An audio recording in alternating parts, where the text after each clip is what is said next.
Hi students, I am Dr. Sanjay Agarwal. I hope you all are keeping well.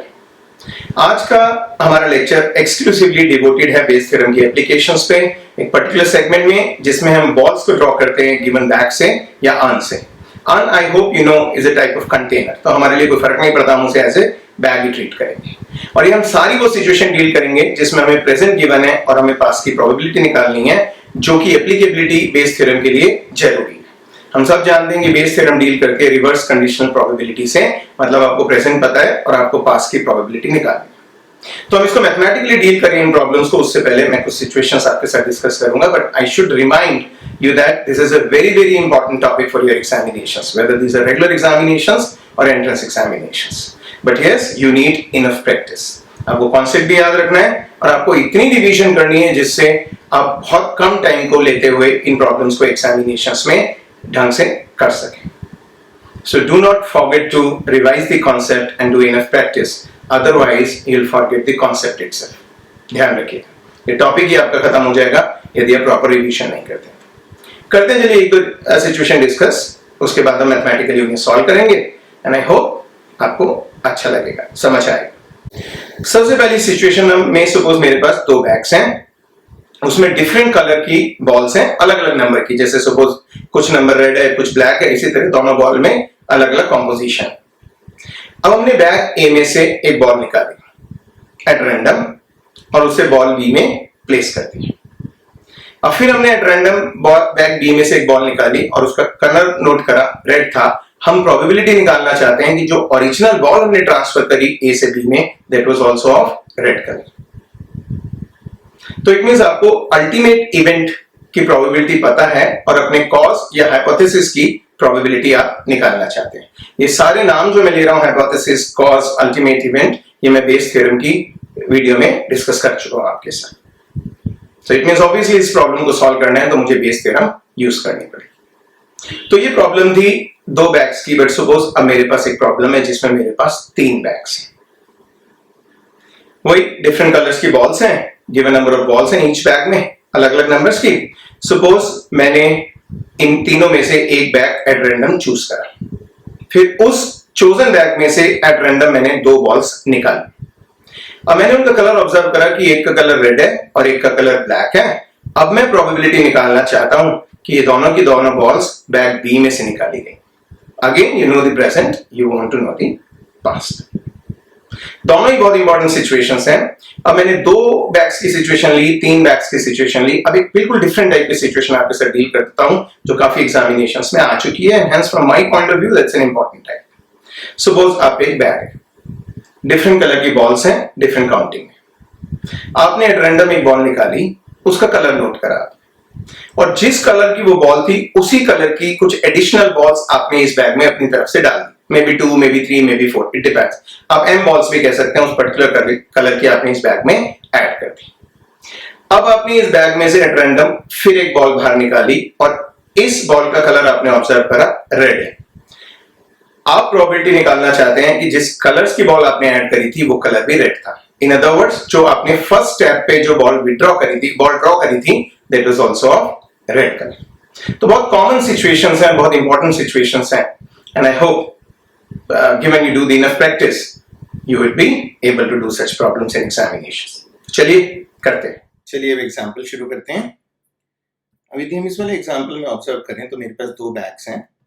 Bag A में मेरे पास 8 white और 4 black balls हैं, जबकि bag B में मेरे पास 5 व्हाइट और 6 ब्लैक बॉल्स हैं. Now one ball is drawn at random from bag A and is placed in bag B. तो यहाँ से एक बॉल उठाई और आपने इसके अंदर एक बॉल ट्रांसफर कर दी. One ball is transferred. Now a ball is drawn at random from the bag B. अब आपने एक बॉल यहाँ से ड्रॉ करी and found to be white.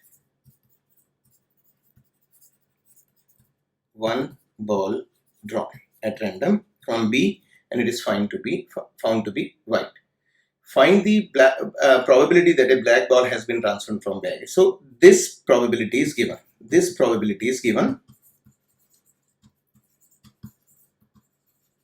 And ये जो बॉल ट्रांसफर हुई है मुझे इसको निकालनी है, that to find the probability that it is that it is black. That is what you want. You want to find the probability that it is black. तो एक बैग ए है, एक बैग बी है, आपको डिफरेंट कॉम्पोजिशंस दी गई है ball की. एक बॉल ए में से एट रैंडम चूज करी, बी में प्लेस कर दी. एक बॉल फिर आपने बी से एट रैंडम ड्रॉ करी और उसका कलर आपने देखा कि व्हाइट है. आप ये प्रोबेबिलिटी निकालना चाहते हैं कि जो बॉल हमने ए से बी में ट्रांसफर करी थी that was a black ball.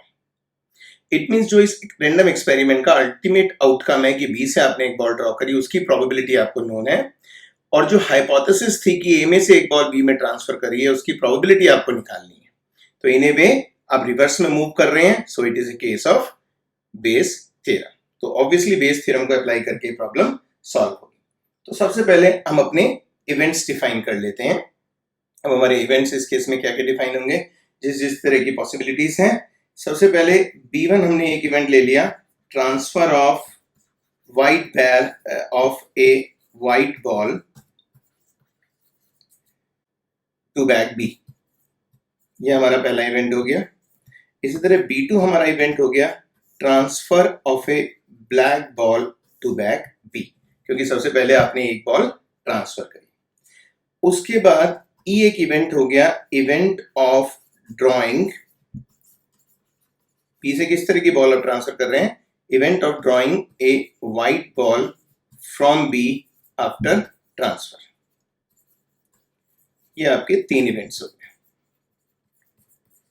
And I think it should be quite obvious कि आपको निकालना क्या है. आपको निकालना है, you have to find probability of B2 given E. ये आपने प्रोबेबिलिटी निकालनी है. तो आप कह रहे हैं आपको प्रोबेबिलिटी निकालनी है कि जो बॉल ट्रांसफर हुई थी ब्लैक थी और बी में जो हमने बॉल निकाली है दैट इज व्हाइट. तो अब बेस थ्योरम की को से इसको सॉल्व करने के लिए will just be finding different probabilities. तो सबसे पहले आप देखते हैं प्रोबेबिलिटी ऑफ B1 क्या होगी. What would be the probability of B1?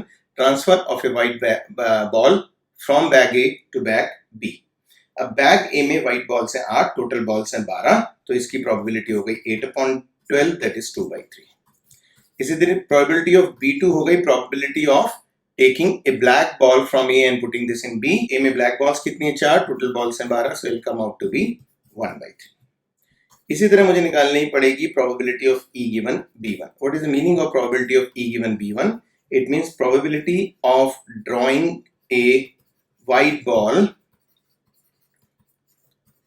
given that B has 6 white and 6 black balls. इस प्रोबेबिलिटी का मतलब क्या हुआ, probability of E given B1. अब E इवेंट था एक व्हाइट बॉल ड्रॉ करना B से, तो वही हमने लिख लिया कि हमें प्रोबेबिलिटी निकालनी है ड्रॉइंग ए व्हाइट बॉल. और ऑलरेडी हम एज्यूम कर रहे हैं कि B1 हो चुका है, मतलब हमने एक व्हाइट बॉल A से उठा के B में ट्रांसफर करी है. इसका मतलब बैग B में जो पहले 5 व्हाइट थी अब वो 6 व्हाइट बन गई, तो वही हमने लिख दिया 6 व्हाइट और 6 ब्लैक. तो ये प्रोबेबिलिटी हमारे लिए ऑब्वियस हो जाती है. आपको व्हाइट बॉल ड्रॉ करनी है, 6 व्हाइट बॉल्स हैं, 12 बॉल्स टोटल है, तो 6/12 that is coming out to be 1/2. On the similar lines you can find probability of E given B2 as above. अब आप ड्रॉ कर रहे हैं व्हाइट बॉल फ्रॉम B और आपको गिवन है कि जो बॉल A से B में ट्रांसफर हुई है that is a black ball. तो इसका मतलब B में अब ब्लैक बॉल की काउंटिंग ज्यादा हो जाएगी. इट मींस B पे व्हाइट बॉल्स तो उतनी ही रहेंगी जितनी ओरिजिनली थी, बट ब्लैक बॉल 1 से बढ़ के 7 हो जाएंगी. तो इसलिए ये प्रोबेबिलिटी मेरी हो गई 5/12. तो ये सारी प्रोबेबिलिटीज आपके पास आ गई. और यदि ये सारी प्रोबेबिलिटीज आ गई तो अब हमें खाली फॉर्मूला 1 यूज करना है, which is nothing but the Bayes theorem. तो उसको हम एक बार लिख लेते हैं. फॉर्मूला हमारा क्या है, probability of B2 given E using Bayes theorem is probability of E given B2 into probability of B2 divided by probability of E. और जैसा कि हमने टोटल प्रोबेबिलिटी के वीडियो में करा था, this denominator is total probability, जिसे हम टोटल प्रोबेबिलिटी के फॉर्मूले से निकाल सकते हैं. बस जस्ट फॉर द रिवीजन से, ये जो P ऑफ E होता है that is nothing but probability of E given B1 into probability of B1 plus probability of E given B2 into probability of B2 means probability in totality. तो इन सब values को आपने फॉर्मूले 1 में put करा तो आपके पास आ जाएगा probability of B2 given E is equal to 5/12 into 1/3 upon 17/36. The total probability is coming out to be 17/36. अब वैल्यूज को पुट करके देख सकते हैं और जब हम चीजों को कैंसिल करेंगे तो it come out to be 5/70. So that was your first example and I hope Bayes theorem के लेक्चर के बाद और उन एग्जाम्पल्स को करने के बाद it should not have been a difficult task for you. तो सिचुएशन आपको स्ट्राइक करें, ये सबसे ज्यादा इंपॉर्टेंट है. आपके रिफ्लेक्सिव शार्प चाहिए, आपके रिस्पॉन्डर शार्प चाहिए, और वो होते हैं जब आप इनफ नंबर ऑफ प्रॉब्लम्स को प्रैक्टिस करते हैं. तो रिस्पॉन्डर बहुत शार्प चाहिए कि इमीडिएटली एग्जामिनेशन में देखते हैं मुझे स्ट्राइक कर जाए कि इस प्रॉब्लम को मैं किस पर्टिकुलर मेथड से सॉल्व करूंगा. So that was your first example. Now comes second example. So here is the second example. और फर्स्ट एग्जांपल करने के बाद I think you should be in a better position to be able to attempt this question on your own. ये जितने भी questions मैं इसमें कर रहा हूं इस वाले वीडियो में, जैसे हम हमेशा से करते रहे हैं, इनकी problem sheet as a PDF file attached है वीडियो के डिस्क्रिप्शन में, तो आप वहां से भी डाउनलोड कर सकते हैं और साथ ही साथ इन प्रॉब्लम्स को अटेम्प्ट कर सकते हैं मेरे साथ. क्वेश्चन नंबर 2 में देयर इज एन अन आप सब जानते हैं, it's just like a container. इसमें 5 रेड और 5 ब्लैक बॉल्स हैं और इसमें से एक बॉल अपने एट रैंडम निकाली है, इसका कलर नोट करा है और उसे वापस से उस अर्न में डाल दिया है. अब अपने 2 additional balls of the same colour इस अर्न में पुट करिए and then again a ball has been drawn at random और इसका कलर हमने रेड ऑब्जर्व करा है. हमें बतानी है probability that the first ball drawn was of red colour. So that's a very good situation in a slightly different type of situation. तो यदि हम डायग्रामेटिकली बनाएं तो जो U है उसके अंदर मेरे पास 5 red, U means earn, 5 red और 5 ब्लैक बॉल्स हैं. एक बार आपकी प्रैक्टिस हो जाए फिर एग्जामिनेशन में इस तरह आपको डायग्राम्स बनाने की जरूरत नहीं है, आप डायरेक्टली आंसर कर सकते हैं. ये तो लर्निंग के लिए कि हम इसे इस तरीके से सीख रहे हैं. अब आपने एक बॉल इस पे से ड्रॉन करी एंड कलर नोटेड और उसके बाद आपने क्या करा, उसको कलर करने के बाद इस बॉल को वापस से आपने इस बैग में डाल दिया. आपने ये चीज तो कराई है और फिर +2 balls of the same colour. कौन सा वाला कलर? ये वाला जो इसका कलर था, ये आपने और इसमें डाल दिया. इसका मतलब जो पहले इसमें टोटल बॉल्स 10 थी, अब वो टोटल बॉल्स 12 हो गई. Now total balls are 12. Finally आपने इसके बाद क्या करा, इसके बाद आपने इस सारे प्रोसेस के होने के बाद आपने drawn 1 ball which is red.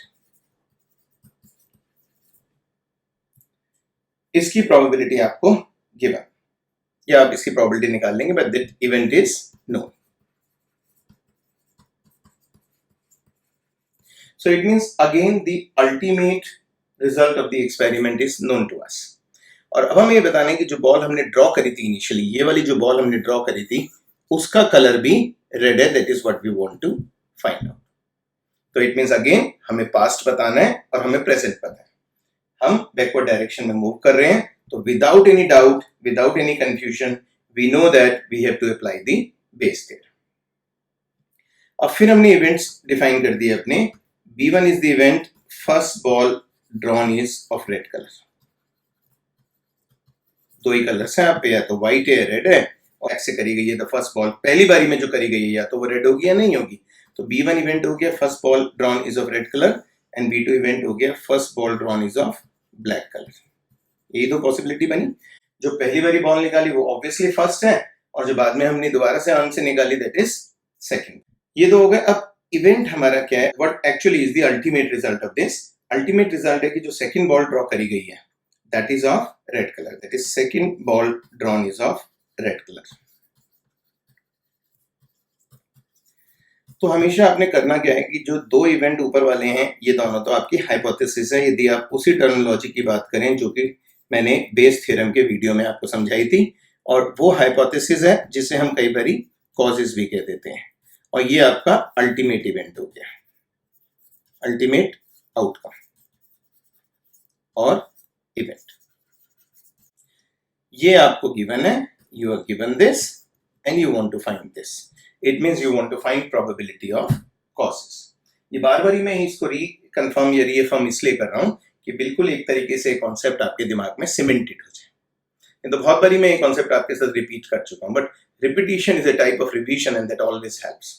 आपको याद होगा बचपन में भी आप याद करा करते थे कि 2 into 1 is 2, 2 into 2 is 4 and so on. You just kept on revising those things. तो आज के डेट में वो आपको मल्टीप्लिकेशंस करके नहीं देखना पड़ते। तो वही आपको यहाँ पे कोशिश करनी है, कॉन्सेप्ट को सीमेंटेड करना है अपने अंदर, इन ए वे कॉन्सेप्ट को इनकलकेट करना है कि जो कॉन्सेप्ट है वो मैथमेटिक्स का ना हो कि आपके लिए एक तरह से आपकी डे टू डे की लैंग्वेज हो जाए। जैसे आप जब किसी से बात करते हैं तो आपको बहुत ज्यादा सोचना नहीं पड़ता, वर्ड्स अपने आप बाहर निकलते हैं।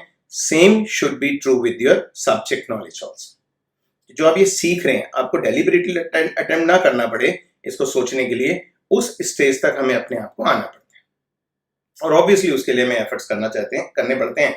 और जो आप इतने यंग हैं, आप इतने एनर्जेटिक हैं, तो ऑब्वियसली आप अपनी एनर्जी को इन एफर्ट्स में ट्रांसफॉर्म करके इस परफेक्शन को अटेन कर सकते हैं। चलिए वापस आते हैं अपनी प्रॉब्लम पे। अब सबसे पहले मुझे निकालनी है प्रोबेबिलिटी ऑफ B1 कि जो पहली बॉल हमने निकाली है वो रेड कलर की है। 5 रेड थी ओरिजिनल, टोटल 10 थी, so it comes out to be 1/2। इस तरह प्रोबेबिलिटी ऑफ B2 निकाल लेंगे। ब्लैक बॉल निकालनी है, 5 ब्लैक थी, टोटल 10 थी, तो अगेन इट इज 1/2। अब मुझे निकालनी है प्रोबेबिलिटी ऑफ E/B1 क्योंकि बेस थ्योरम यूज करनी है। एक बारी मैं ये निकाल देता हूं, हमें करना क्या है, यहाँ पे मैं लिख देता हूं, हमें निकालना है we have to find out probability of B1 given E। हमें प्रोबेबिलिटी निकालनी है कि जो पहली बॉल थी that was of black colour, sorry the पहली ball was of red colour, और ये गिवन है कि जो सेकंड बॉल ड्रॉ करी गई है that is also of red colour. So फटाफट बेस थ्योरम का फॉर्मूला लिखते हैं।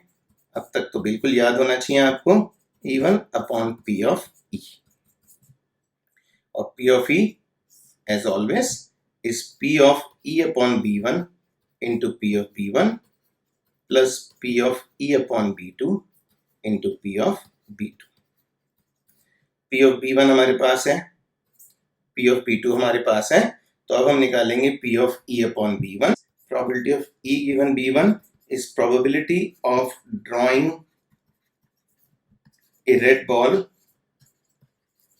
at the second step, I'll say। ये गिवन के लिए हो गया।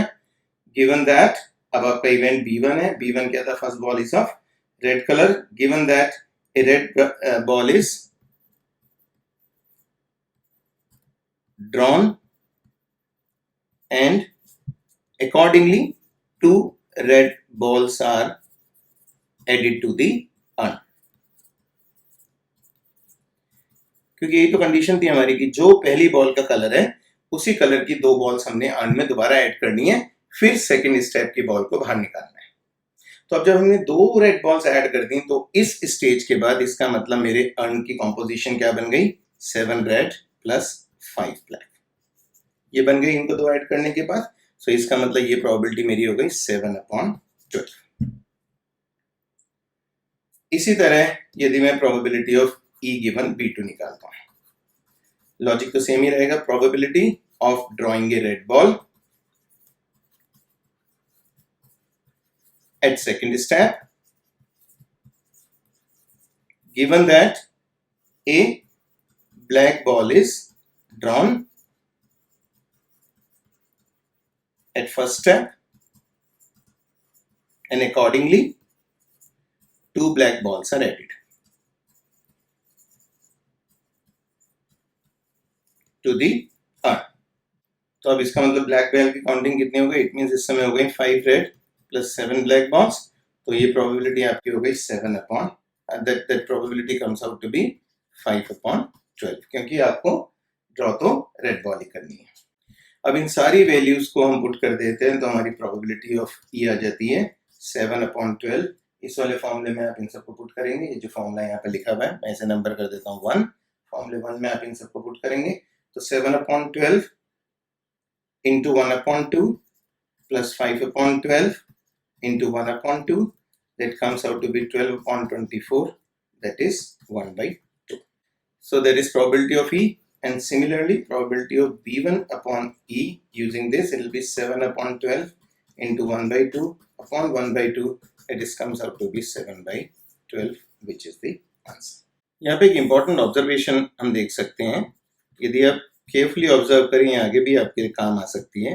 यहाँ पे हम ऑब्जर्व कर सकते हैं कि P of B1 given E is coming out to be same as P of E given B1। So probability of B1 given E भी 7/12 है, और प्रोबेबिलिटी ऑफ, आप ऊपर देखिए, E गिवन B1 भी 7/12 है, दोनों सेम है। एंड मोर ओवर आप ये भी ऑब्जर्व कर सकते हैं that probability of E is coming out to be, probability of E यहाँ पे कितना आ रहा है, probability of E is half, and what is probability of B1, that is also half, so it is probability of B1, and that will always be the case। कभी भी इस तरह की सिचुएशन आती है, आपने एक बॉल ड्रॉ करी, उसका कलर नोट करा, और उस कलर की आप जितनी भी बॉल्स ऐड कर दीजिए अर्न के अंदर दोबारा, और फिर एक बॉल ड्रॉ कीजिए, तो आपकी प्रोबेबिलिटी इस पे कहीं इफेक्ट नहीं आएगा। इट मीन उस सेम कलर की बॉल्स को ऐड करें या ना करें, आपके आंसर सारे के सारे सेम आएंगे। That's a very very important observation. तो यदि कभी भी एग्जाम में ऐसी प्रॉब्लम आती है तो आप डायरेक्टली आंसर लिख सकते हैं। अब करते हैं अपना नेक्स्ट एग्जाम्पल, पढ़ के देखिए इस एग्जाम्पल को आप लोग। अब इसमें सिचुएशन क्या है कि आपके पास एक अर्न है, फिर हम इसको एक बार टेबुलेट कर लेते हैं इंफॉर्मेशन को। ए में मेरे पास है 2 white plus 1 black plus 3 red. B में मेरे पास है 3 वाइट 2 ब्लैक और 4 रेड। और सी में 3 अर्न्स है इस बारी, 4 वाइट 3 ब्लैक प्लस 2 रेड। अब सबसे पहले वो उसमें से एक अर्न को चूज कर रहे हैं at random. They may choose A, they may choose B, they may choose C. It's a random selection. और उस अर्न में से आपने 2 बॉल ड्रॉ करी अगेन एट रैंडम। अभी जो 2 बॉल आपने ड्रॉ करी है उनमें से एक रेड आ रही है और एक ब्लैक आ रही है। आपको प्रोबेबिलिटी निकालनी है कि ये दोनों की दोनों बॉल्स हमने अर्न बी में से ली थी। तो अगेन अल्टीमेट इवेंट की प्रोबेबिलिटी गिवन है और हाइपोथेसिस या कॉज की प्रोबेबिलिटी निकालनी है। So it's an application of Bayes theorem. फिर हम डिफाइन करते हैं अपने इवेंट्स आप बहुत आराम से सोच सकते हैं। आपने पहले कहा कि इन 3 अर्न में से कोई भी चूज करा जा सकता है, तो E1 is the event that earn A is chosen. तो ये 3 इवेंट्स बन जाएंगे पहले तो। E2 is the event that earn B is chosen, and E3 is the event that earn C is chosen. अब आपका अल्टीमेट इवेंट क्या है या अल्टीमेट आउटकम क्या है इस एक्सपेरिमेंट की, उसको आप इवेंट E से डिफाइन कर रहे हैं, and that comes out to be E is the event that 2 balls drawn at random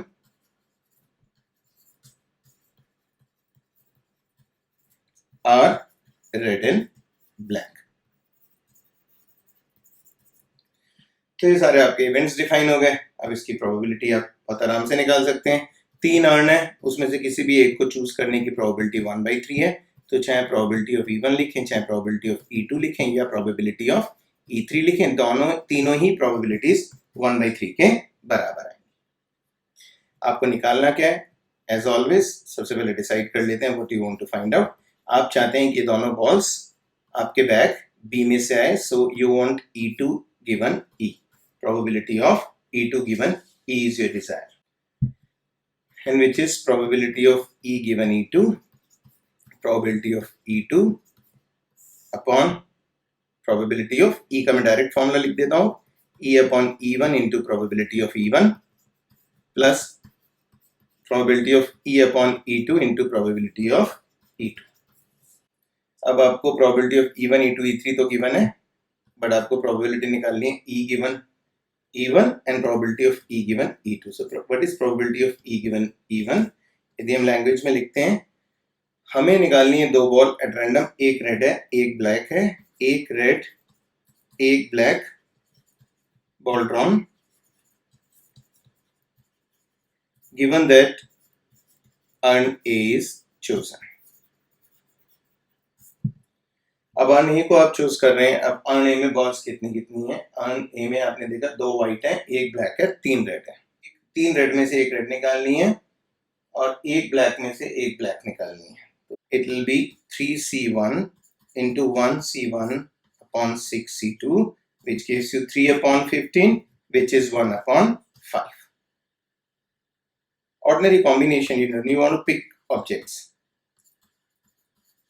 Similarly, probability of E given E2, आप इसे इसी तरह लिख सकते हैं जैसे मैंने ऊपर लैंग्वेज लिखी है, यदि आप डायरेक्टली नहीं लिख पा रहे हैं तो अदरवाइज आप डायरेक्टली लिख लीजिए.